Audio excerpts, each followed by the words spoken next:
تیرے جدید نے کاٹی رکھے میرا حسین شریعت کو عام کرتا ہے تیرے جدید نے مخلوق زندگی کرنا میرے حسین کو خالق سلام کرتا ہے محمد پر اندر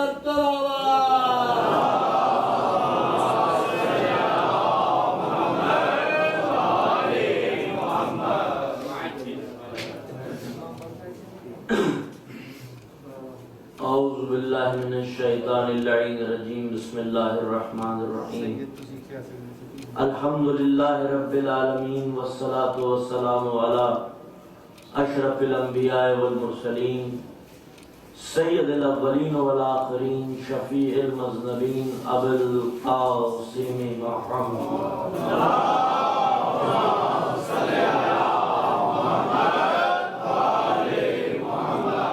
وخاتم النبیین واہل بیتہ الطیبین الطاہرین المعصومین المظلومین المنتجبین ولعنۃ اللہ علی اعدائہم اجمعین اما بعد فقد قال اللہ سبحانہ فی کتابہ المبین وهو اصدق الصادقین بسم اللہ الرحمن الرحیم قال رسول اللہ صلی اللہ علیہ وآلہ وسلم من مات ولم يعرف امام زمانہ ہی مات میتۃ الجاہلیہ صلوات علی محمد وآلہ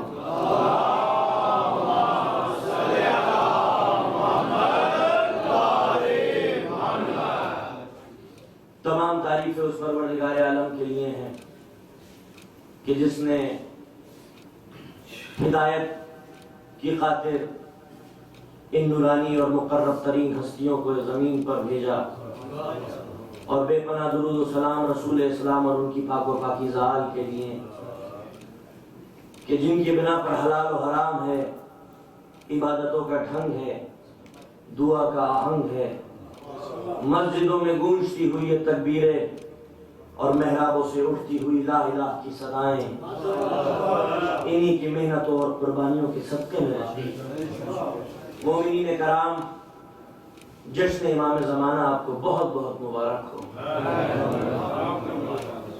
25 گھنٹے کی طویل مصحف کے بعد میں آپ کی خدمت میں حاضر ہوا ہوں لیکن مومن کہتے ہی اسے ہیں جو نہ شک کر کے سنتا ہے نہ تھک کر کے سنتا ہے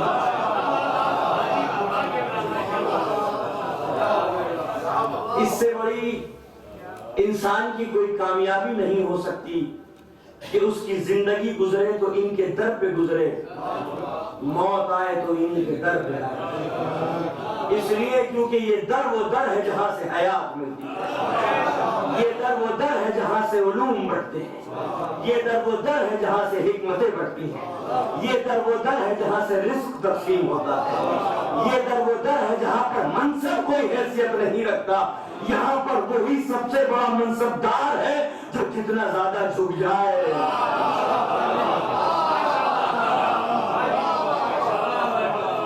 اس لیے کیونکہ یہاں پر جبرائیل امین بھی آتا ہے تو سید الملائکہ کی حیثیت سے نہیں بلکہ اس در کا قداکر بن کے آتا ہے یہاں پر رضوان جنت بھی آتا ہے تو پھر جنت کے دروغہ کی حیثیت سے نہیں بلکہ زہرہ کے بچوں کا خیال بن کے آتا ہے یہاں پر ملک الموت بھی آتا ہے تو ان کی عظمت اور دبدبے خوف سے ملک الموت پر بھی موت طاری ہو جاتی ہے یہ در وہ در ہے جس کا غلام سلمان ہے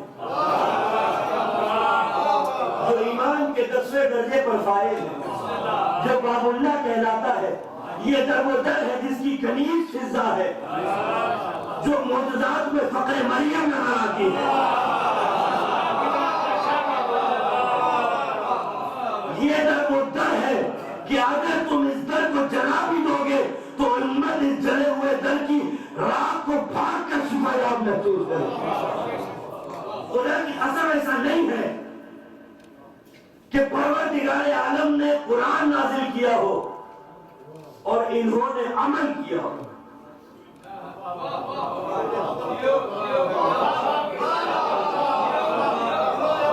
ایسا نہیں ہے کہ قرآن اللہ نے نازل کیا ہو اور انہوں نے عمل کیا ہو بلکہ حقیقت یہ ہے کہ یہ عمل کرتے جاتے تھے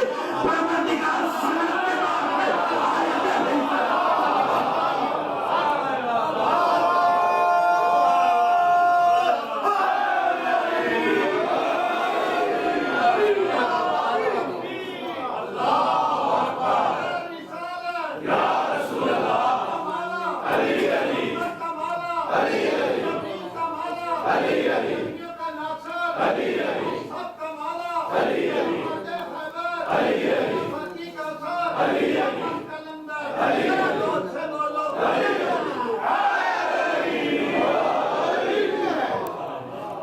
عمل کرتے تھے، مشیت سند کے طور پہ آیتیں بھیجتی چلی جاتی تھی، یہ سوئے تو رضائل اٹھا دی، انہوں نے انگوٹھی کی تو تاج ولایت اٹھا دیا، انہوں نے روٹیاں کی تو حلقہ اتار دیا، اور پھر بھی مجھے حیرت نہ ہوتی، بلکہ جو جو چیزیں ان سے منسوب ہوتی چلی گئی، مشیت ان کے تقدس کی قسمیں کھانے لگا، جن وادیوں سے یہ گزرے اس وادی کی قسم، جن شہروں میں یہ رہے ان شہروں کی قسم، خدا کی قسم کفایت صاحب پھر بھی مجھے حیرت نہ ہوتی، لیکن حد اس بات پر ہو گئی کہ جو جانور ان سے منسوب ہوتے چلے گئے، مشیت نے قرآن مجید میں ان کے قصیدے بیان کرنا شروع کر دیے۔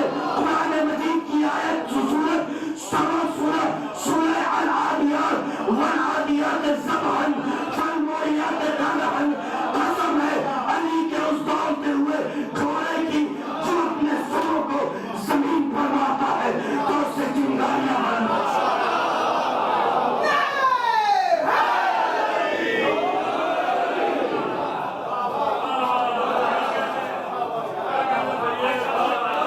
اسی ذوالجلال کا ذکر اگر تم قرآنوں میں کرو تو عبادت کہلائے، نمازوں میں ہم مجلسوں میں کریں تو بدعت کہلائے۔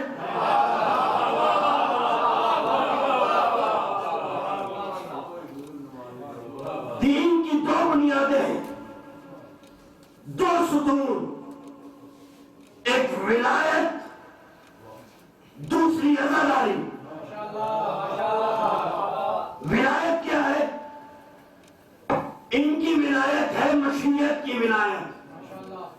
اللہ رازق تو اس پر واجب تھا کہ اپنی رزاقیت کا اظہار کرے، وہ رحیم و رحمان تو اس پر واجب تھا کہ اپنے رحمت کا اظہار کرے، وہ ستار العیوب تو اس پر واجب تھا کہ وہ عیبوں کو چھپائے، وہ ولی مطلق تو اس پر واجب تھا کہ اپنی ولایت کا اظہار کرے، لیکن ولایت کا اظہار کرے تو کیسے کرے؟ اس کے کمال کا تقاضا وہ یہاں آ نہیں سکتا، میرے زوال کا تقاضا میں وہاں جا نہیں سکتا۔ اب واجب تھا کہ وہ اپنی ولایت کا اظہار کرے تو ولایت اپنے تجرد کے ساتھ، ولایت اپنے اطلاق کے ساتھ منتقل ہو گئی ولایت محمد و آل محمد۔ یہ جو ہے آپ کا کچھ مائک تھکا ہوا مجھے نظر آ رہا ہے، جشن والی صلوات پڑھ لیں مل کے۔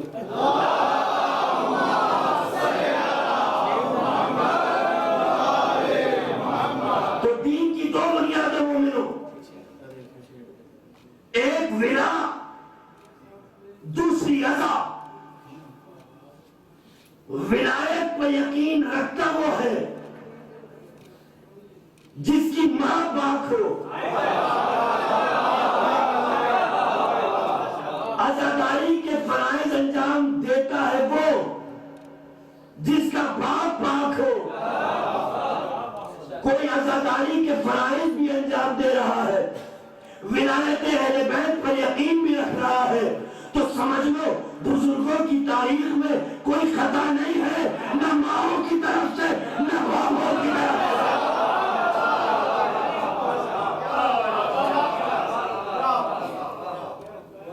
ممبر سے بڑی کوئی مسرت نہیں، علم سے بڑا کوئی نشان نہیں، قرآن مجید سے بڑی کوئی کتاب نہیں۔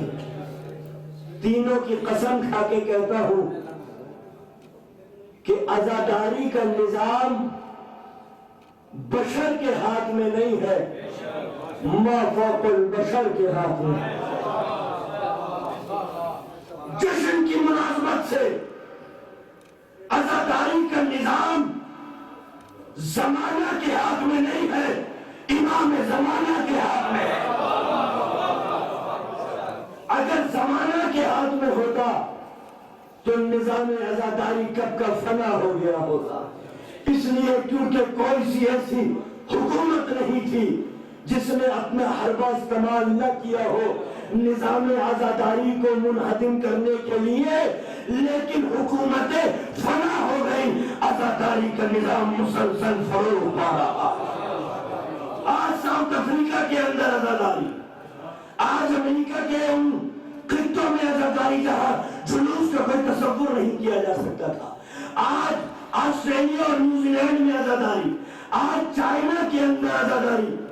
مومنو، محرم کے دیکھے انجینئر سے میری ملاقات ہوئی ایام آزاد لکھنؤ کے اندر، فرماتے ہیں گورنمنٹ کی طرف سے میں تعینات تھا پہاڑوں کے اوپر، سرکاری کام تھا، اچانک مجھے پتہ چلا کہ آج شب عاشور ہے، شب عاشور۔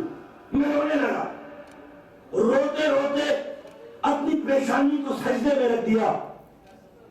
یہ پیشانی جب اٹھی، جب کانوں کے پردوں سے یا حسین کی صدائیں بلند ہوئے، میں نے کہا اندھیری رات، جمود، تاریکی، سناٹا، پہاڑوں کی وادیاں، کوئی بستی نہیں، کوئی انسان نہیں، کوئی آدم نہیں، ایسی فضاؤں میں کون یا حسین کی صدائیں بلند کر رہا؟ میں نے اپنے چوکیدار سے پوچھا کون ہے؟ کہا تھوڑی دور پر، تھوڑے فاصلے پر ایک بستی ہے جو ہر سال اس شب میں رات بھر حسین کا ماتم کرتی ہے۔ کہا مجھے لے کے چلو۔ کہا جنگلی جانور پڑتے ہیں، کوئی راستہ نہیں ہے وہاں کا پکا۔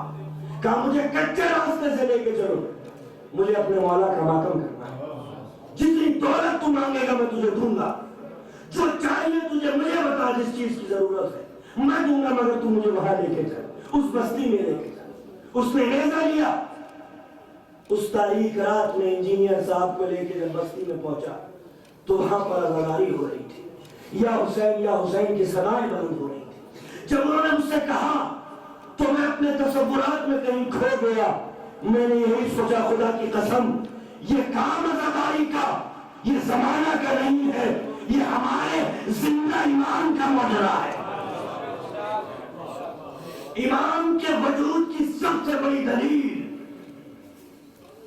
کہ یہ تمنا ہے فاطمہ، یہ آرزو ہے زینب، جب تک اہل بیت کا معصوم فرد اس سرزمین پر زندہ رہے گا، کسی حکومت، کسی سلطنت، کسی فوج اللہ و لشکر میں جرأت اور ہمت نہیں ہے کہ نظام آزاداری کو روک سکے، منہدم کر سکے۔ سلام کرو اپنے مولا کو کہ جو زندہ بھی ہے اور اپنی قوم پر حاضر بھی ہے، ناظر بھی ہے۔ حاضر اور ناظر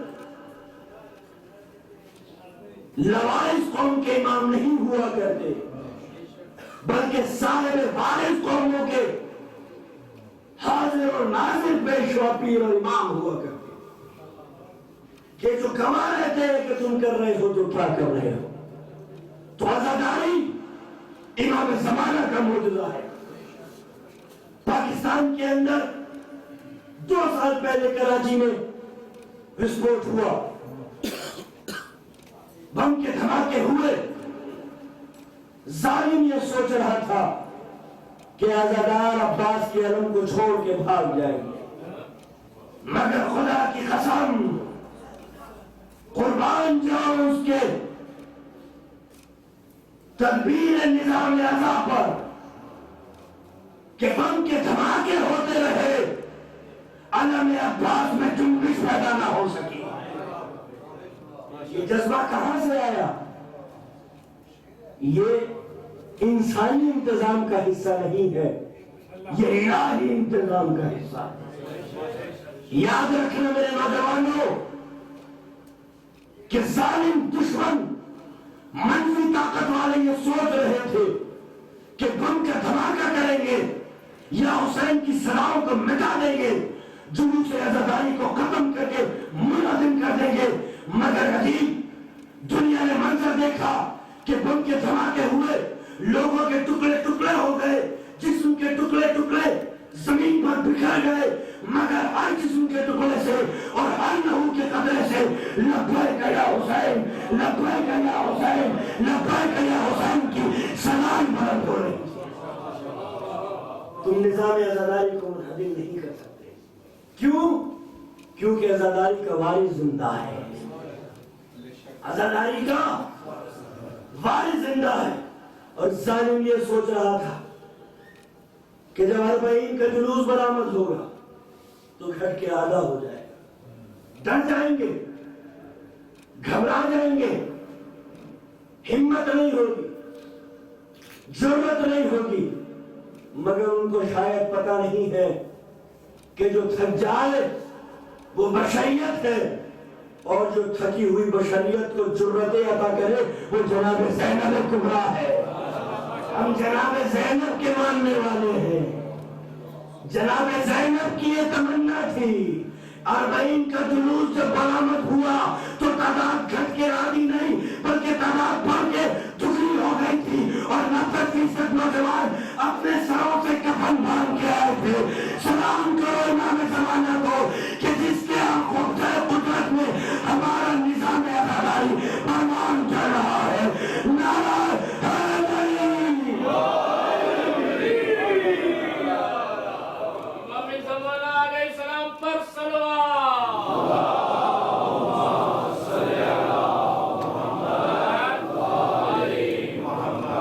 آج اس امام کا جشن ہے کہ وہ اللہ جو آدم سے نوح تک، نوح سے ابراہیم تک، ابراہیم سے موسیٰ تک، موسیٰ سے عیسیٰ تک، عیسیٰ سے خاتم الانبیاء تک، علی سے لے کے امام عسکری تک حجتوں کو بھیجتا رہا، آخری نمائندہ رہ گیا مشیت کے خزانوں میں۔ مشیت کے خزانوں میں آخری جوہر، آخری نمائندہ بھیج کے یہ کہا کہ اگر نبی کی دعوت کو دیکھنا ہے تو اسے دیکھو، رسول کی عصمت کو دیکھنا ہے تو اسے دیکھو، علی کی شجاعت کو دیکھنا ہے تو اسے دیکھو، حسن کی سلو کو دیکھنا ہے تو اسے دیکھو، حسین کے قیام کو دیکھنا ہے تو اسے دیکھو، زین العابدین کی عبادت کو دیکھنا ہے تو اسے دیکھو، باقر کے علم کو دیکھنا ہے تو اسے دیکھو، کاظم کے قسم کو دیکھنا ہے تو اسے دیکھو، صادق کی صداقت کو دیکھنا ہے تو اسے دیکھو، رضا کی رضا کو دیکھنا ہے تو اسے دیکھو، جبار کے تقوی کو دیکھنا ہے تو اسے دیکھو، نقی کی نقابت کو دیکھنا ہے تو اسے دیکھو، عسکری کی حیبت کو دیکھنا ہے تو اسے دیکھو، اللہ کی غیبت کو دیکھنا ہے تو اسے دیکھو۔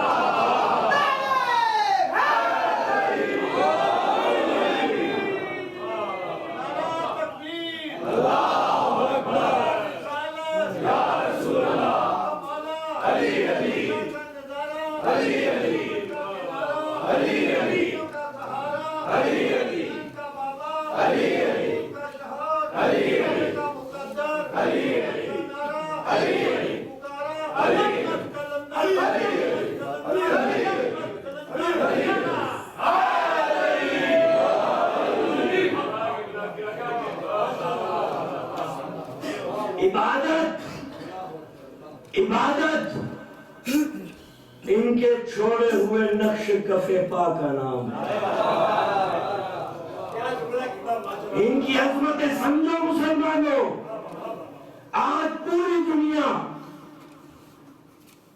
نماز پر سب سے زیادہ زور ڈالتی ہے، اور ڈالنا بھی چاہیے، کیوں نہ ڈالے، لیکن وجہ تو پتہ چلے کہ اسلام میں جو نماز کی اہمیت ہے وہ کیوں ہے۔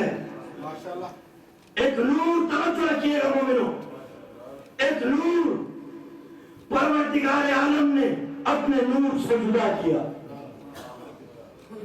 اپنے نور سے جدا کیا اس انداز سے کہ وہ جدا تھا بھی اور جدا نہیں بھی تھا۔ مثال دوں گا اصول کافی سے، امام جعفر صادق علیہ السلام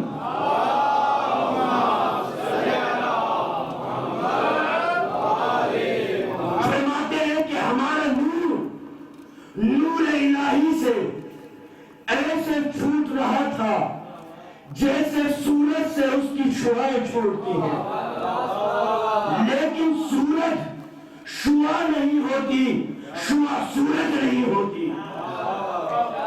توجہ ہے.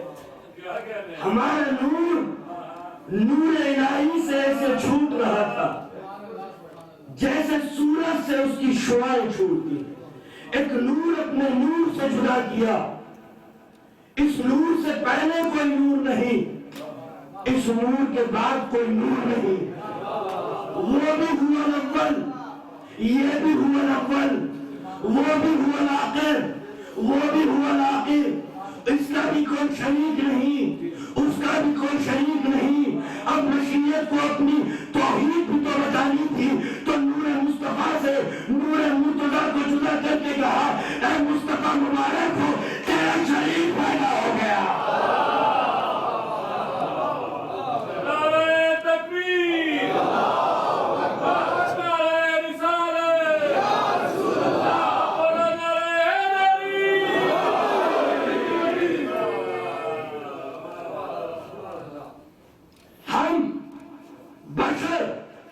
ہماری بنیادی کمزوری جب تک دھوئے کو نہ دیکھے آگ کا پتہ نہیں لگا سکتے, نقش کفے پر کو نہ دیکھے منزل کا پتہ نہیں لگا سکتے.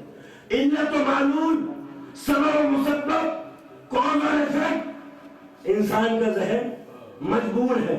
لیکن انہوں نے اپنے رب کو پہچانا, اپنے معبود کو پہچانا بنا کسی نشانی کے. نہ عرش تھا, نہ فرش تھا, نہ قندیلیں تھی, نہ سیارہ تھا, نہ شفق تھی, نہ افق تھی, نہ رمق تھا. ایک یزدان تھا, دوسرا زہرا کا خاندان تھا.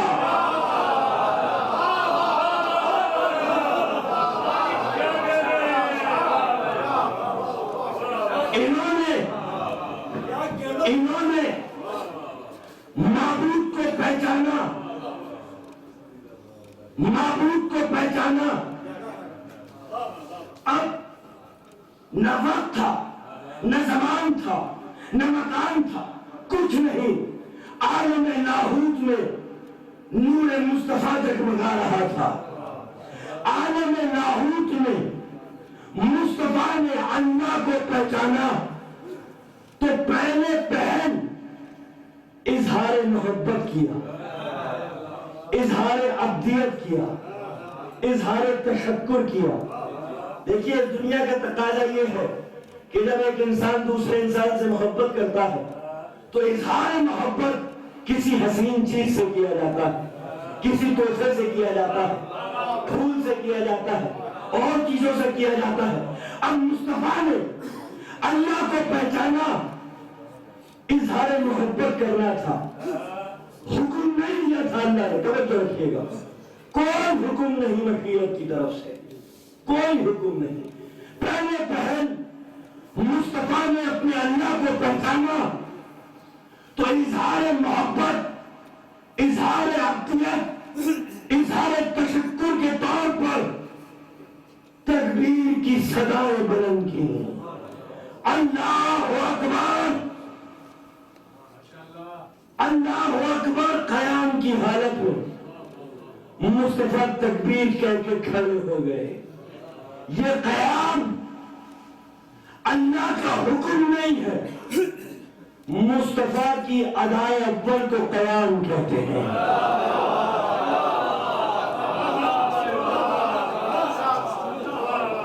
حکم نہیں تھا, قیام حکم نہیں تھا, مصطفیٰ کی ایجاد تھی.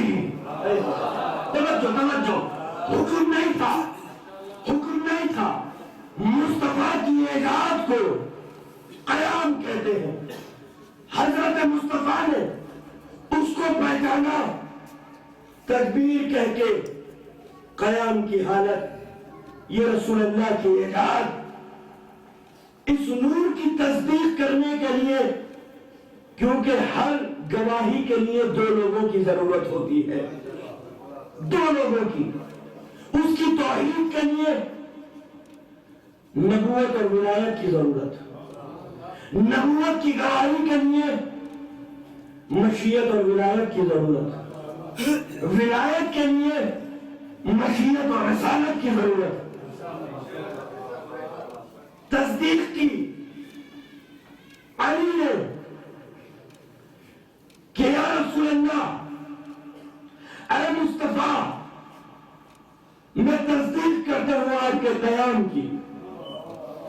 کی تکبیر کی، اب باری تھی مولا کائنات کی کہ وہ بھی اظہار عبدیت کرے، اظہار محبت کرے، اظہار تشکر کرے. تو قیام کے بعد رکوع کی حالت میں نور مرتضی جلوہ گر نظر آیا.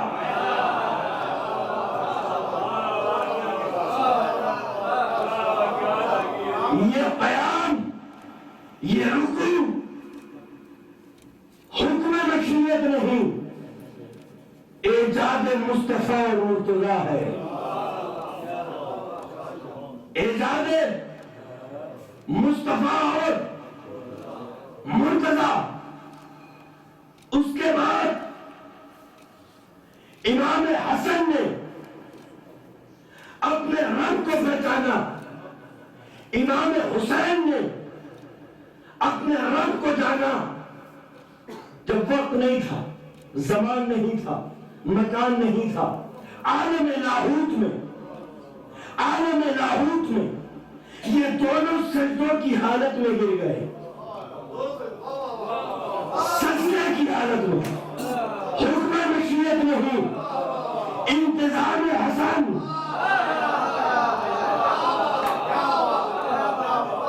ایجاد حسین، ادائے حسن اور حسین کو سجدہ کہتے ہیں. باری آئی جناب سیدہ کی، جناب سیدہ نے اظہار کیا سبحان ربی الاعلی و بحمدہ، الحمدللہ رب العالمین، اللہ اکبر. یہ تسبیح کا حکم مشیت کا نہیں تھا، جناب بطول کی اعزاز کا تسبیح کا.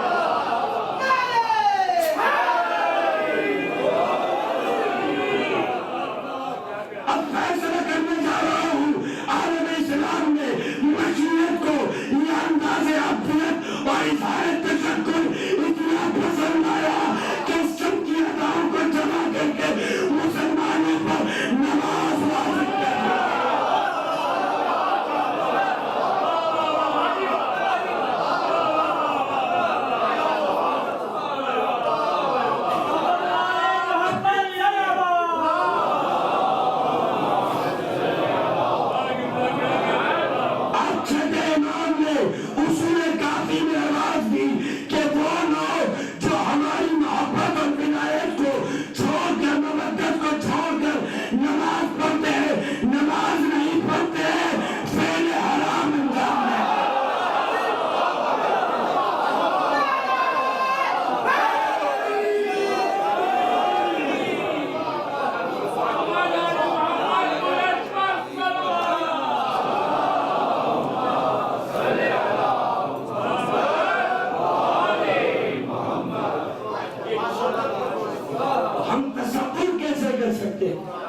کہ بنا عرفان آل رسول کے، بنا ان کی مودت اور محبت کے ہماری کوئی عبادت قبول ہو سکتی ہے؟ کم سے کم خالق نماز کا شکریہ تو ادا کر لیا، خالق نماز کی محبت کا اظہار تو کر لیا کرو. لیکن جب یہ ان کی ادائیں ہیں، مشیت نے واجب قرار دیا، سب سے زیادہ زور نماز پر اس لیے ڈالا کہ نماز قبول تو سارے اعمال قبول. اس لیے کیونکہ نماز ایجاد آل رسول، پہلے پہل اظہار عبدیت کو نماز کہتے ہیں، آل رسول کی. اور نماز پڑھنا سب سے زیادہ اس کی ذمہ داری ہے کہ جو آل رسول کی مودت رکھتا ہے، محبت پر پیدا ہوا ہے. کیونکہ نماز قبول کس کی ہے؟ نماز قبول اس کی ہے کہ جو آل رسول سے محبت کرتا ہے، ان کی معرفت رکھتا ہے، ان کی مودت کا دم کرتا ہے. اب دنیا جو آل رسول کو نہیں پہچانتی اور جانتی اور مانتی، وہ کتنے ہی عمل انجام دیتی رہے، ان کا کوئی عمل قابل قبول نہیں ہے. تو نماز قبول ہے شعار امیر المومنین کی، اور نماز پڑھنی ہی اسے چاہیے کہ جس کی نماز قبول ہو. بھئی دوسروں کی تو قبول ہی نہیں ہو رہی ہے تو ان کے پڑھنے سے فائدہ کیا ہے؟ قبول ہوگی آپ کی، اور اگر آپ ہی چھوڑ دیں گے تو پھر نماز کا وارث کون؟ تو نماز قبول ہوتی ہے تو علی کے چاہنے والے ماننے والے کی، اور پڑھنا بھی اسے چاہیے کہ جو علی کو چاہتا ہو علی کو مانتا. یہ سوچ کے کہ قیام رسول اللہ کی ادا، رکوع مولا علی کی ادا، سجدے جوانان جنت کی جوانان جنت کے سرداروں کی ادائیں، یہ تسبیح، یہ تکبیر، یہ الحمد، یہ جناب سیدہ کی ادا، اظہار عبدیت، ان کے اجماع کو شریعت کی اصطلاح میں الصلاۃ کہتے ہیں.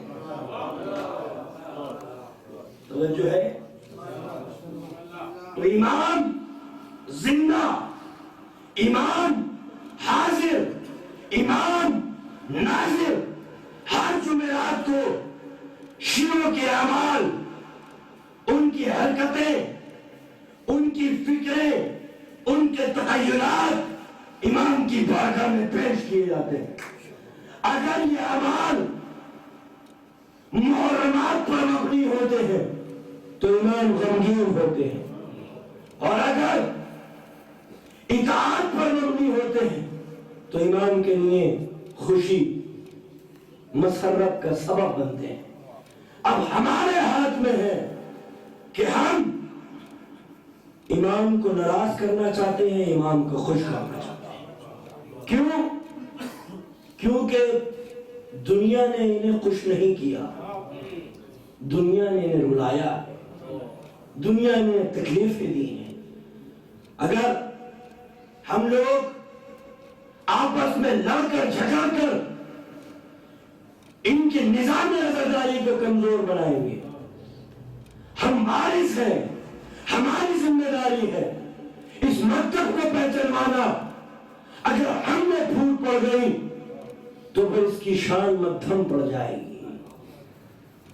اس مکتب کی شان دھیمی ہو جائے گی، اور اگر دھیمی ہو جائے گی تو امام کے لیے سبب غم، سبب تکلیف. شاید امام یہی کہے، اے میرے چاہنے والے، غیروں نے تو مجھے رلایا ہی ہے، کم سے کم تم تو مجھے نہ رلاؤ، تم سے تو میں امید نہیں کرتا. تو وہ امام زمانہ کہ جس کا تعارف مولا کائنات نے یوں کرایا کہ وہ لوگوں کو حق کی سانپ پر ایسے تیز کرے گا جیسے لوہار تلوار کی باؤ تیز کرتا ہے. قرآن کی تعلیم ریزیوں سے ان کے شعور میں جلا پیدا کی جائے گی، اور حکمت و معرفت کے ساغر انہیں دن اور رات پھیلائے جائیں گے. وہ تم کو بتائے گا کہ حق اور عدالت کی روش کیا ہوتی ہے. وہ دم توڑ چکنے والی کتاب اور سنت کو دوبارہ سے زندہ کرے گا. وہ ہدایتوں کو، وہ خواہشات کو قرآن کی طرف پھیرے گا، جبکہ دنیا نے قرآن کو خواہشات اور ہدایت کی طرف پھیر دیا ہوگا. وہ قیاس اور رائے کو حق کی جانب پھیرے گا، جبکہ دنیا نے حق کو قیاس اور رائے کی جانب پھیر دیا ہوگا. یہ امام زمانہ کا تصور اتنا عالمگیر حیثیت کا حامل ہے کہ صرف مسلمانوں میں نہیں بلکہ جس مذہب کو اور دین کو آپ دیکھیں گے، ایک ایسے انسان کا تصور ہے کہ جو باطل کو ہمیشہ ہمیشہ کے لیے سرنگوں کر دے. کیونکہ دنیا میں دو طاقتیں ہمیشہ لڑتی رہی ہیں، ایک اہل حق اور ایک اہل باطل.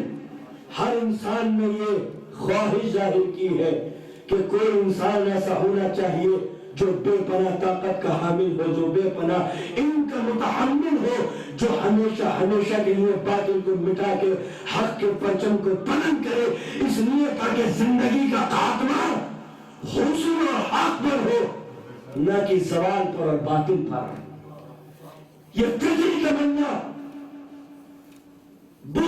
ماننے والوں نے ایک تصور پیش کیا کہ دنیا کے آخری وقت میں ایک انسان آئے گا جس کا نام ہوگا میترا، دنیا ظلم سے بھر چکی ہوگی، یہ عدل و انصاف کے ذریعے ظلم کا خاتمہ ہمیشہ ہمیشہ کے لیے کر دے گا۔ یہودیوں نے اسے مسیحا کہا، عیسائیوں نے اسے عیسیٰ کہا، ہندوؤں نے اسے وشنو کا 10واں اوتار کالکی کہا کہ کالکی اس دنیا کو حق اور انصاف سے بھر دے گا۔ اب سمجھ میں آیا کہ امام زمانہ کا تصور کتنا پرانا ہے، کتنا قدیمی ہے، کہ صرف مسلمانوں نے نہیں بلکہ اگر تم کسی دین اور مذہب سے تعلق نہیں رکھتے، کارل مارکس کے ماننے والے دہریے ہو، پھر بھی کارل مارکس نے یہی کہا کہ آخری وقت جو ہوگا وہ گولڈن ایج کا ہوگا، جب ایک ایسا انسان بلند ہوگا جو حق کے پرچم کو لیے ہوگا، جو باطل کا سر ہمیشہ ہمیشہ کے لیے سر نگو کر دے گا۔ تو کوئی کسی دین سے تعلق رکھتا ہو یا نہ رکھتا ہو، مذہب سے تعلق رکھتا ہو یا نہ رکھتا ہو، امام زمانہ کے وجود کا انکار کرنے کی ہمت تو دہریے میں بھی نہیں ہے۔ مسلمانوں سے نے پوچھا تو مسلمانوں کی صحیح بخاری میں یہ لکھا ہوا تھا، لوگوں مسلمانوں، رسول اللہ فرما رہے ہیں اس وقت کیا ہوگا کہ جب عیسیٰ ابن مریم ظہور فرمائیں گے اور عیسیٰ کا امام تم میں سے ہوگا، عیسیٰ کا امام جو امامت کرائے گا عیسیٰ کو، عیسیٰ جیسے اولی العزم پیغمبر کو جو امامت کرائے، رسول اللہ کہہ رہے وہ تم میں سے ہوگا۔ امام بخاری بھی اس روایت کا انکار نہ کر سکے۔ پھر مسلمانوں، تمہیں قرآن کی قسم ہے، تمہیں حدیثوں کی قسم ہے، کبھی بھی اس بطول کا فیصلہ اس بطول سے نہ کرنا۔ اگر جاننا چاہتے ہو کہ اس بطول میں بیت المقدس کی اور اس بطول میں کتنا فرق ہے تو پھر دیکھو کہ دونوں کے بیٹوں کا مقام کیا ہے۔ جہاں اس بطول کے بیٹے کا سر ہوگا وہاں سیدہ کے لال کے قدم ہوگا۔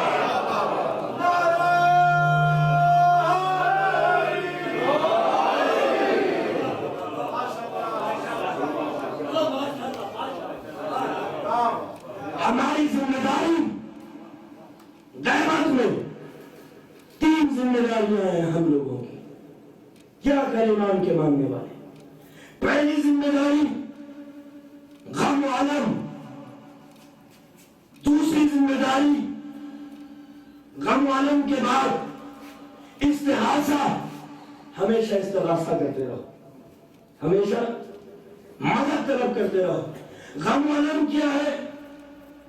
غم و علم سب سے پہلا غم امام حسین کا، امام مظلوم کی عزاداری۔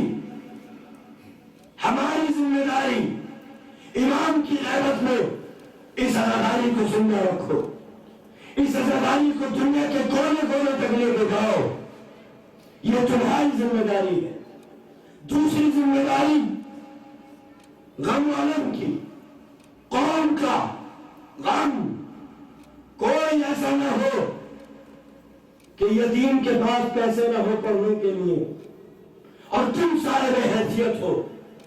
امام کے ماننے والا یا علی کی آل سے، سیدہ کی آل سے کوئی بچہ اپنی یتیمی کی بنا پر آگے نہ بڑھ سکے، تعلیم حاصل نہ کر سکے، تو قوم کے صاحب حیثیت لوگوں کی ذمہ داری کہ ایک فرم قائم کرے کہ قوم کے شیعہ بچے جو بے سہارا یا وہ بیوہ عورتیں ہیں کہ جن کے پاس نان و نفقہ نہیں، ان کا انتظام ہو سکے، کیونکہ تم مسلمان کے ماننے والے ہو۔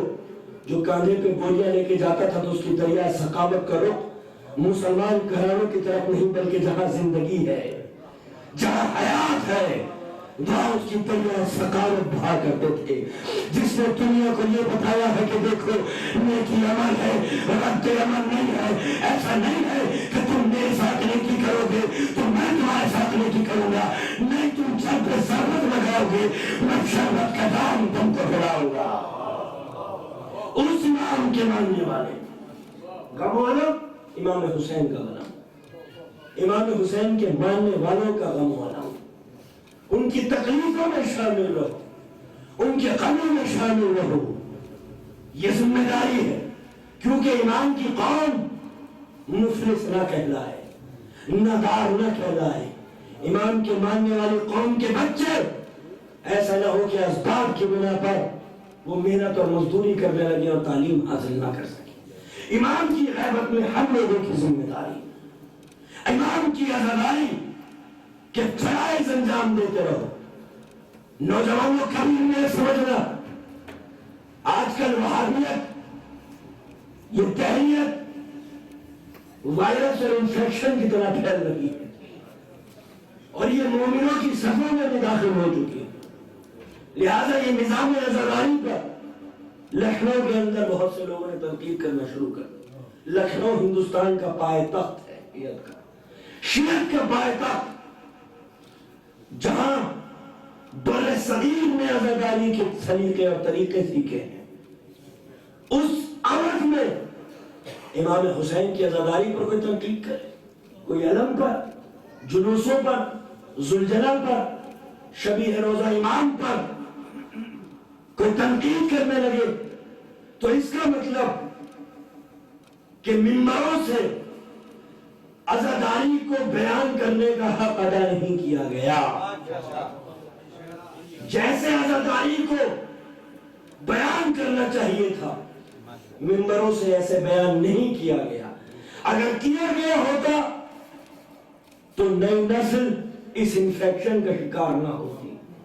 ہماری ذمہ داری کہ عزاداری کو بچائیں، فروغ دیں، امام کی غیبت میں ہماری سب سے بڑی ذمہ داری ہے، لیکن اس کے لیے نئی نسل کی تربیت کرنا ہوگا، نئی نسل کو سمجھانا ہوگا، کیونکہ اگر نئی نسل نے اپنے عقیدوں کو محفوظ نہ رکھا تو پھر اغیار کے کارخانوں میں چلی جائیں گی یہی نہیں۔ تو اگر بچانا چاہتے ہو عزاداری کو تو پہلی ذمہ داری کہ نئی نسل کی تربیت کرو۔ یہ عزاداری یہ مبنی ہے شبیہوں کے اوپر، علم کی شبیہ، روزے کی شبیہ، زلجلہ کی شبیہ، یہ ساری شبیہیں ہیں نا۔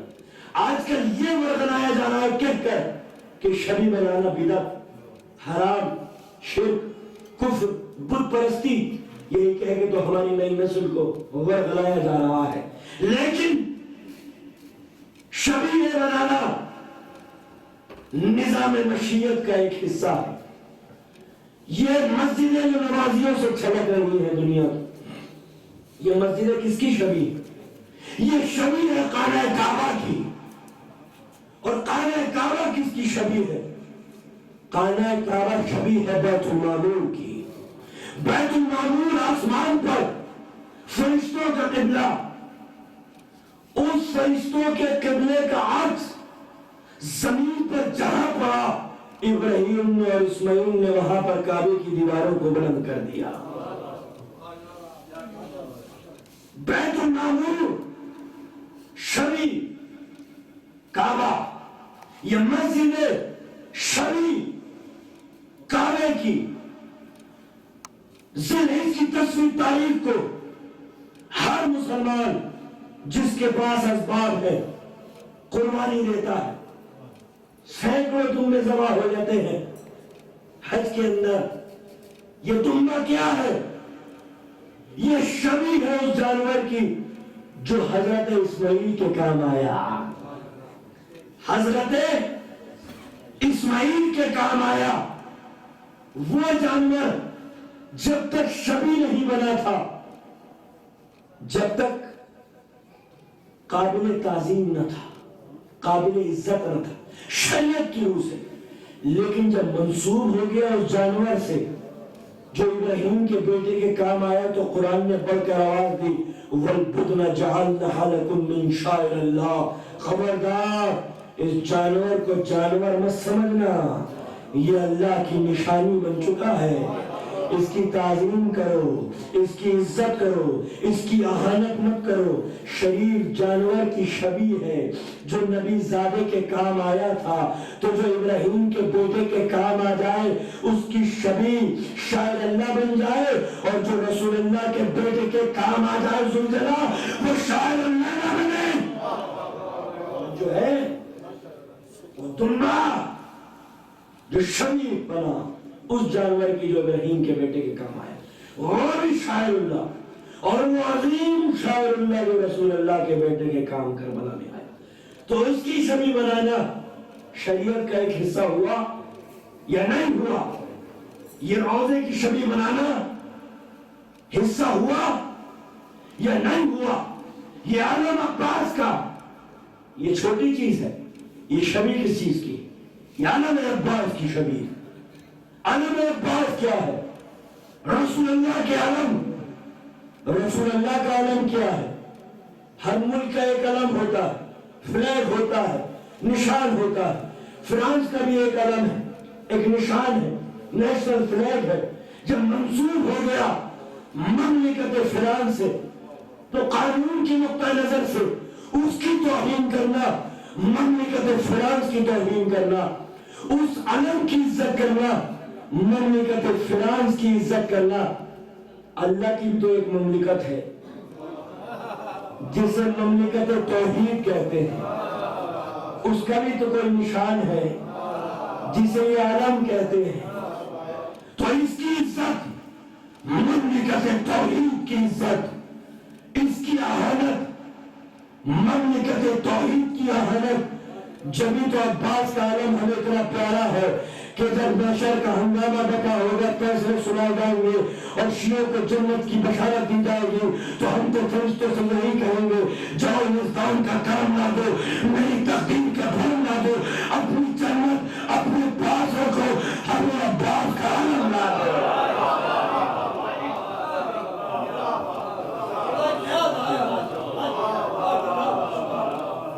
تو یہ عزاداری، اسے زندہ رکھو، اس کو فروغ دو، نوجوان نسل کہیں بہکے نہ۔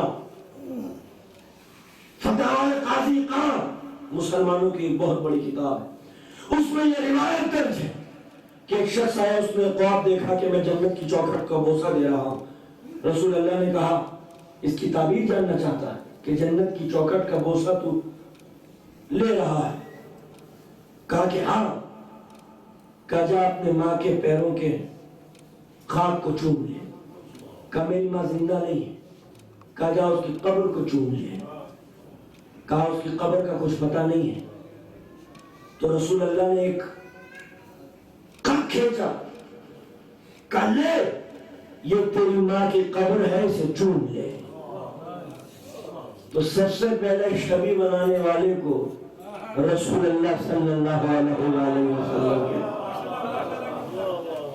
تو عزاداری ہمارے دل کی دھڑکن، ہماری قوت ہے، ہمارے دین کی بنیاد ہے، جناب زینب کی تمنا ہے، جناب فاطمہ زہرا کی آرزو ہے، الہی انتظام کا ایک حصہ ہے، امام زمانہ کے کاموں میں سے ایک عظیم ترین کام ہے عزاداری۔ تو قیادت میں ذمہ داری عزاداری، قوم کا خیال رکھنا، قوم کہیں فقیر نہ ہو جائے، نادار نہ ہو جائے، بچے در در کی ٹھوکریں کھاتے نہ پھرے، ہماری ذمہ داری۔ دوسری ذمہ داری انتظار، انتظار کرتے رہو اپنے امام کا، ہر پل، ہر وقت، ہر لمحہ جیسے انتظار کرنے کا حق ہے۔ اگر تم انتظار کرتے کرتے مر گئے اور امام زمانہ نے ظہور فرمایا تو پھر تمہیں دوبارہ زندہ کر کے اپنی فوج میں شامل کریں گے، یہ امام کا وعدہ ہے۔ افضل عبادت انتظار الفرج، معصوم کی حدیث ہے، بہترین عبادت حجت کا انتظار کرنا ہے، جیسے عبد المطلب انتظار کر رہے تھے، جیسے ابو طالب انتظار کر رہے تھے، ایسے انتظار کرو جیسے وہ لوگ خاتم الانبیاء کا انتظار کر رہے تھے، ایسے ہی تم لوگ خاتم الاوصیاء کا انتظار کرو، جیسے انتظار کرنے کا حق ہے۔ جب انتظار کیا جاتا ہے تو بزم کو سجا دیا جاتا ہے، ہر انتظام کیا جاتا ہے کہ آنے والا آئے گا تو محفل سجی ہوگی، بزم سجی ہوگی، کسی چیز کی کوئی کمی نہ ہوگی۔ انتظار ایسا ہونا چاہیے، انتظار ایسا ہو کہ جیسے ملتان کی وہ عورت جو برقع پہنے پہنے مر گئی، اور جب کسی نے پوچھا کہ برقع کیوں نہیں اتارتی ہو تو کہا کیسے اتاروں، امام کا انتظار جو کر رہی ہوں۔ امام ہیبت کی نقاب اوڑھ کے آئے اور آواز دے اور میں برقع ڈھونڈتی رہوں، ایسا کیسے ممکن ہے؟ ایک شخص نے وصیت کی کہ میری تلوار کو میرے ساتھ قبر میں دفنا دینا، اس لیے کیونکہ میرا یہ عقیدہ ہے کہ جب میرا مولا آئے گا تو مجھے زندہ کرے گا، اور سپاہی کے لیے اچھا نہیں ہے کہ وہ تلوار کے بغیر رہے، سپاہی کے لیے ضروری ہے کہ ہر وقت اس کی تلوار اس کے پاس رہے۔ ایسا انتظار ہونا چاہیے۔ نجف کے اندر ایک میٹنگ ہوئی،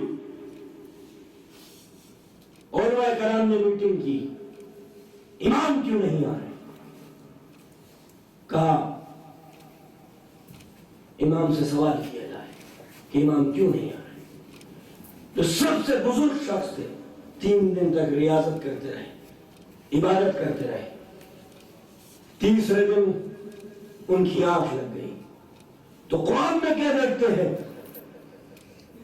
کہ ایک عظیم مملکت میں وہ داخل ہو رہے ہیں، اس کی فوج کھڑی ہوئی، جیسے ہی وہ آئے ان کو تاج پہنا کے مبارکباد دی، کہا آپ اس مملکت کے سلطان ہیں۔ کہا کیوں؟ کہا ہمارے بادشاہ کی موت ہوئی ہے کل رات، اور اس کی وصیت تھی کہ جو شہر میں اس مملکت میں سب سے پہلے داخل ہوگا وہ اس مملکت کا بادشاہ ہوگا۔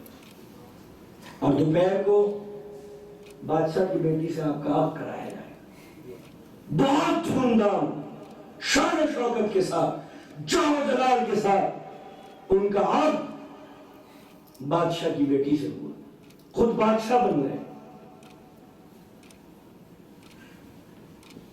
زوجہ سامنے گفتگو شروع ہوئی، اچانک گفتگو کے دوران کسی قاصد کا پیغام آیا، کہا یہ امام نے آپ کو بلایا ہے۔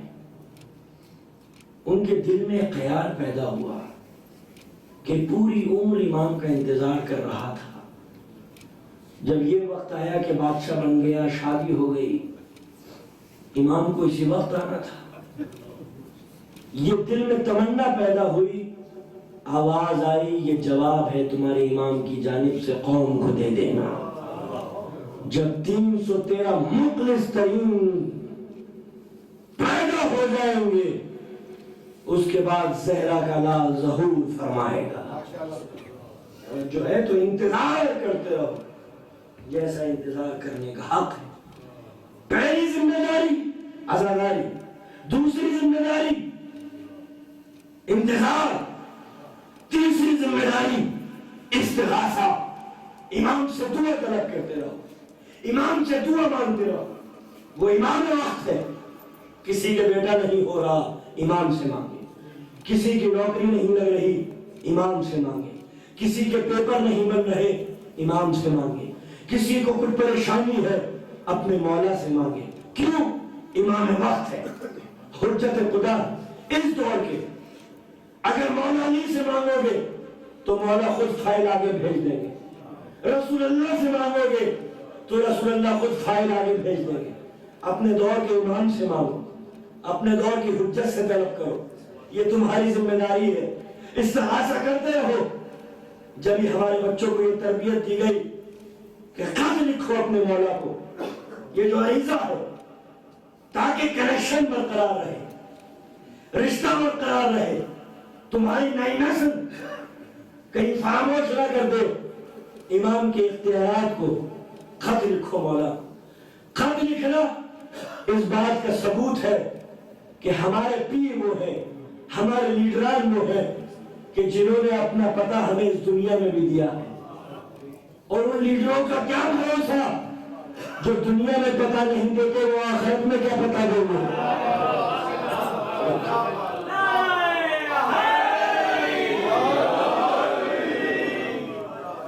اور جو دنیا میں پتہ نہیں دیتے آخرت میں شفاعت کے لیے کہاں ڈھونڈتے پھرو گے؟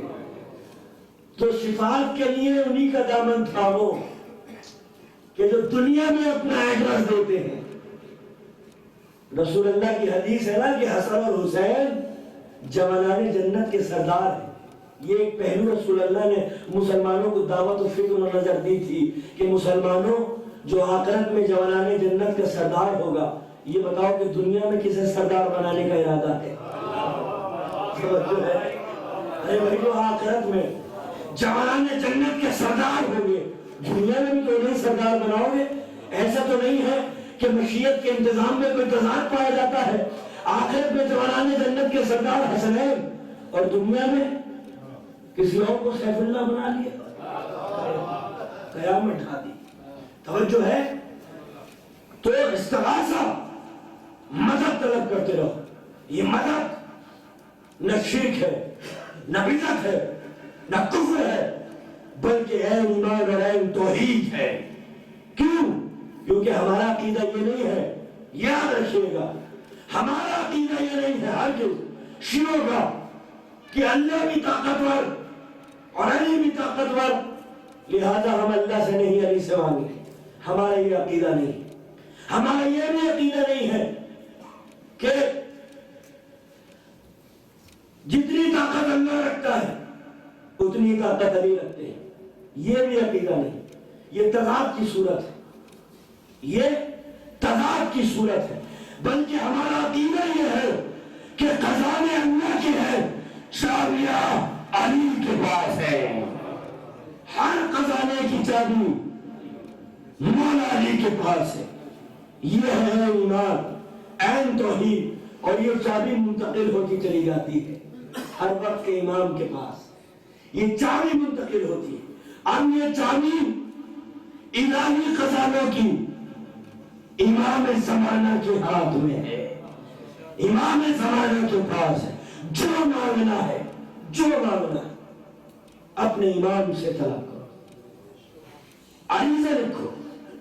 نہیں قبول ہوتا تو بددل نہ ہونا، تنگ دل نہ ہونا، اس لیے کیونکہ کبھی کبھی زمین کو جھنجھوڑا جاتا ہے کہ اندر کے خزانے باہر آ سکیں، اندر کے خزانے باہر آ سکے۔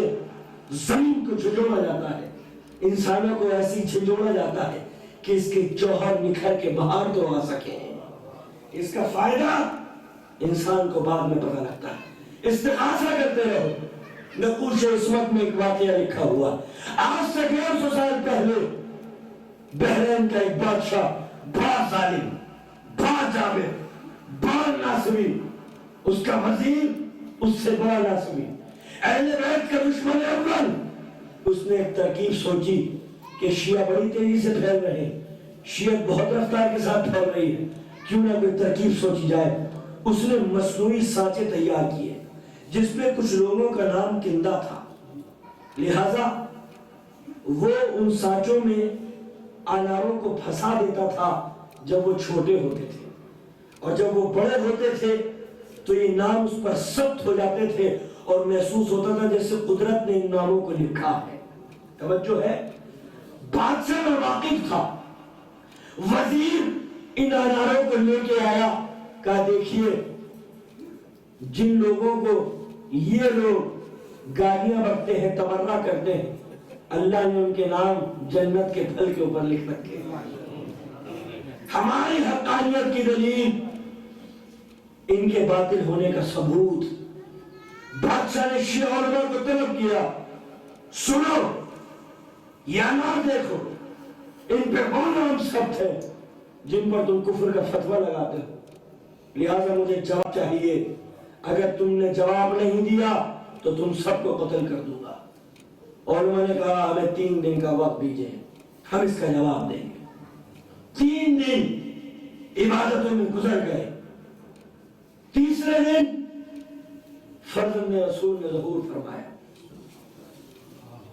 کہا کہ کیوں پریشان ہو؟ کہا کہ اگر آپ امام وقت ہے تو پھر پوچھنے کی ضرورت نہیں ہے۔ امام نے کہا سنو، وہ جو وزیر ہے اس کے گھر کے اندر کچھ سانچے رکھے ہوئے ہیں، بادشاہ سے کہو کہ یہ ساری سازش اس کی ہے اور جا کے دیکھے اس کے گھر میں تاکہ سانچے برآمد ہو سکے۔ بادشاہ گیا علماء کے ساتھ، جب پہنچا تو واقعی وہ سانچے ملے۔ اب ان علماء نے یہ بھی کہا کہ حضور وہ اناروں پر جو نام ثبت ہوئے تھے ذرا انار کھول کے ان کی برکتیں بھی ملاحظہ فرما لیجیے۔ اب جو کھولا انار کو تو پھر انار نہیں تھا، راکھ بن چکی تھی۔ امام سے ملاقات ہوئی، مولا کا شکریہ ادا کیا علماء نے، کہا مولا آپ نے ہماری عزت رکھی، آپ نے ہمیں بچا لیا، ہم حق پر ہیں، یہ ثابت ہو گیا بحرین کے بادشاہ کے سامنے۔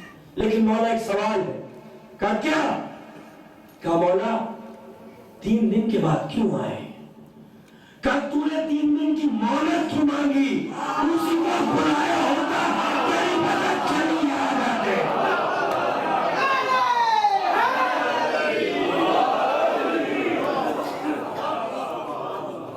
مانگنے کے اندر شدت ہونی چاہیے، مانگنے کے اندر جذبہ ہونا چاہیے۔ اگر پرواز ہی نہیں ہوگی تو جہاز اڑے گا کیسے؟ اور اڑے گا نہیں تو پھر باب استجابت تک پہنچے گا کیسے؟ نادر شاہ کا نام سنا ہوگا، امام علی رضا کے روزے پہ جا رہا تھا نادر شاہ، بہت ظالم بادشاہ تھا، لیکن مولا کو چاہتا تھا۔ جب وہ دنیا کے نقطہ نظر سے جب وہ جانے لگا تو دیکھا مولا کے مزار کے باہر اندھے، لولے، بہرے، اپاہج لائن لگی ہوئی ہے سب کی۔ مولا آنکھیں دے دو، بینائی نہیں آتی۔ مولا ہاتھ دے دو، ہاتھ نہیں آتی۔ مولا ٹانگیں صحیح کر دو، چل نہیں پاتا۔ نادر شاہ نے سب کو دیکھا، کہا اے سنو، مولا کی زیارت کے لیے جا رہا ہوں روزے کے اندر، جب لوٹ کے آؤں تو تم سب ٹھیک ہو جانے چاہیے ورنہ سب کو قتل کر دو۔ اب جیسے ہی نادر شاہ اندر گیا، اب یہ تو اپنے لگے مچھلی کی طرح، مولا آنکھیں دے دو، مولا ہاتھ دے دو، مولا پیر دے دو۔ نادر شاہ کے لوٹ کے آیا تو اندھے کو بینائی تھی، جو بے ہاتھ تھے ان کو ہاتھ تھے، جو بھائیس تھے ان کو پیر تھے۔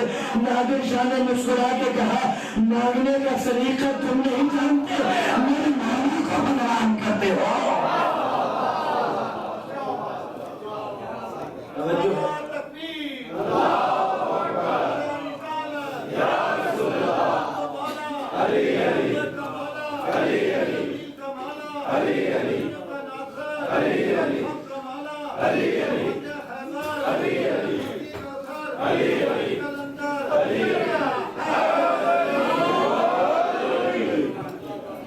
جس کے القاب امام زمان، ولی العصر، امام زمان کون؟ بشر وہ ہے، بس احمد کمال کی میں نے آپ کی یاد رکھنا میرے نوجوانوں۔ بشر کہتے ہیں اسے ہے کہ جو زمان و مکان کی سرحدوں کو نہ توڑ سکے، اور اللہ اسے کہتے ہیں جو زمان و مکان میں سما نہ سکے۔ اس لیے اللہ نظر نہیں آتا۔ اگر اللہ نظر آ جائے تو زمان و مکان میں سما جائے۔ اللہ کو دیکھو گے تو کسی نے کہا اللہ کو دیکھا تو کہاں دیکھا؟ پیرس میں دیکھا۔ کب دیکھا؟ شام کو دیکھا۔ تو جب اللہ کو پیرس میں دیکھا تو ایمسٹرڈم میں نہیں تھا، روٹرڈم میں نہیں تھا، بون میں نہیں تھا، فرینکفرٹ میں نہیں تھا، لندن میں نہیں تھا۔ شام کو دیکھا تو دوپہر میں نہیں تھا، دن میں نہیں تھا، صبح میں نہیں تھا، رات میں نہیں تھا۔ تو وہ اللہ نہیں ہو سکتا جو زمان و مکان میں محدود ہو جائے۔ زمان و مکان اللہ کی مخلوق ہے، تو جو اللہ ہے وہ نظر نہیں آ سکتا ہے، جو نظر آ جائے وہ اللہ نہیں ہو سکتا۔ تو انسان کون؟ جو زمان و مکان سے دور نہیں جا سکتا۔ اللہ کون؟ جو زمان و مکان میں سما نہیں سکتا. امام زمانہ کون؟ جو مکانی ہوتے ہوئے شرائط مکان کو توڑنے کی قوت رکھتا ہو، جو زمانی ہوتے ہوئے حدود زمان کو توڑنے کی قوت اور قدرت رکھتا ہو، اور اس کی ایک معمولی سی علامت ہے جدار کعبہ کا شق ہو جانا. ولی العصر، اللہ جو قلب بھی کرتا ہے، اللہ جو امر بھی کرتا ہے. قلب کسی چیز کو بتدریج پیدا کرنا جس میں زمان و مکان پائے جاتے ہیں، سبب و مسبب پائے جاتا ہو، فعل و انفعال پائے جاتا ہو. اگر مائک کو بنانا ہے تو قلب کیا ہوگا؟ لوہے کی ضرورت، تاروں کی ضرورت، اسپیکر کی ضرورت، جب جا کے کہیں مائک کا وجود دنیا کے سامنے آئے گا. عمل کیا ہے؟ میں کہہ دوں مائک، نہ تار، نہ لوہا، نہ اسپیکر، نہ بجلی، مائک سامنے آ گیا. یہ عمل. قلب کیا ہے؟ جیسے قطرے سے بشر ہونے تک سبب و مسبب، فعل و انفعال، زمان و مکان، اس کے بعد کہیں بشریت کی قسمت کھلتی ہے جا کے. قطرے سے گوہر ہونے تک شعراء کرام تشریف فرمائے. یہ قلب اللہ سے قلب کا محتاج نہیں ہے. اللہ صرف قلب کا محتاج نہیں ہے. چاہے تو عیسیٰ کو بنا باپ کے پیدا کر دے. اے مریم فکر نہ کرنا کہ تو نے عیسیٰ کو جنم دیا ہے. ہم چاہے تو آدم کو بنا ماں باپ کے پیدا کر دے. انما امرہ اذا اراد شیئا ان یقول له کن فیکون. اس کا عمل یہ ہے کہ وہ کہتا ہے ہو جا، بس ہو جاتی ہے. عمل کیا ہوا؟ کہہ دے تو ہو جائے. اولو الامر کیا ہوا؟ ولی الامر کیا ہوا؟ کہہ دے تو ہو جائے. سبب کی ضرورت نہیں ہے، مسبب کی ضرورت نہیں ہے، زمان کی ضرورت نہیں ہے، مکان کی ضرورت نہیں ہے. کل ترسی آئے گا تو کپڑے دوں گی. نہ ترسی آئے تھا، نہ کپڑے دیے تھے، نہ سبب تھا، مسبب تھا. کیونکہ سیدہ کی خواہش تھی تو کائنات کے نظام کو دل کے ترسی پہنچانا تھا. یہ ہوا ولی الامر. اس ولی الامر کی بارگاہ میں خراج عقیدت پیش کرتے ہوئے اور جناب سیدہ کو اس آخری نعمت کے لیے مبارکباد دینے کے لیے عظمت محمد و آل محمد پر پوری طاقت و توانائی کے ساتھ اپنی اپنی آوازوں کو امام کی بارگاہ میں سمارہ میں خراج عقیدت پیش کرتے ہوئے تاریخی نعرہ لگاتے ہوئے نعرہ حیدری، نعرہ صلوات،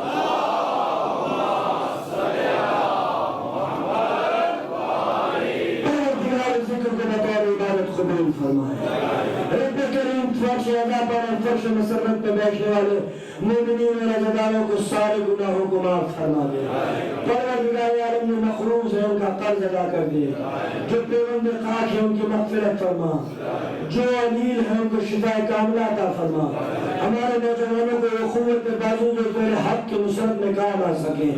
خدا خاص کوئی نوجوان صوم و صلات کا پابند نہ ہو، اسے نماز روزے کا پابند بنا دے. خدا خاص کوئی نوجوان امام حسین کی عزاداری کو سبق سمجھتا ہو، امام حسین کی عزا کی عظمتوں کو اس کی دل کی گہرائیوں میں راسخ فرما دے. پرچم ولایت کو سربلندی عطا فرما.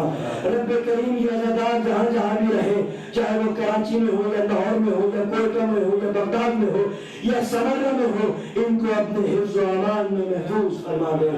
پروردگار عالم وہ حسین اعظم کہ جو آدم کا وارث ہے، نوح کا وارث ہے، ابراہیم کا وارث ہے، موسیٰ کا وارث ہے، عیسیٰ کا وارث ہے، امیر المومنین کا وارث ہے، رسول اللہ کا وارث ہے، اس تمام پیغمبروں کے اور انبیاء کے وارث کو اذن و ظہور عطا فرما دے. وآخر دعوانا ان الحمدللہ رب العالمین.